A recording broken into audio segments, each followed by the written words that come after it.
Petrol ధరల్ని ఇప్పటికైనా తగ్గించాలి అని వైసీపీ పోరాటానికి పిలుపునివ్వటం, జనం ఆ పోరాటం గురించి మాట్లాడడం, ఆలోచించడం ఇప్పుడు కనపడతా ఉంది కదా. అధికారంలోకి వచ్చే వరకు టీడీపీ ఏం చెప్పింది?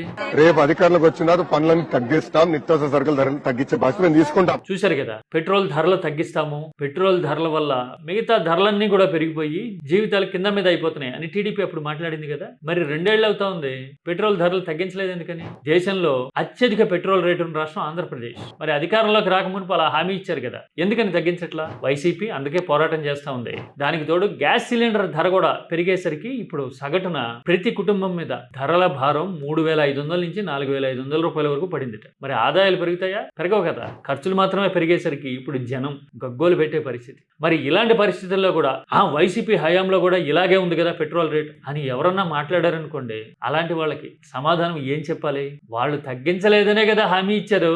హామీని నిలబెట్టుకోండి అంటే వాళ్ళు తగ్గించారా అని అడగడాన్ని ఎలా చూడాలంటారు? కామెంట్ చేయండి. ఎందుకంటే ఇవాళ రేపట్లో సమాధానం లేని ప్రతి ఒక్కరూ అప్పుడు తగ్గించారా అనడం ఒక ఫ్యాషన్ అయిపోయింది కదా. తెలివి తక్కువతనానికి అదొక బెంచ్ మార్క్ అప్పుడు అనేది. మరి వాళ్ళకి సమాధానం ఏం చెప్పాలో మీరు కామెంట్ చేయండి, మనం మాట్లాడుకుందాం. This is key talks request. Comment parliamentary language లో ఉండేలాగా చూసుకోండి.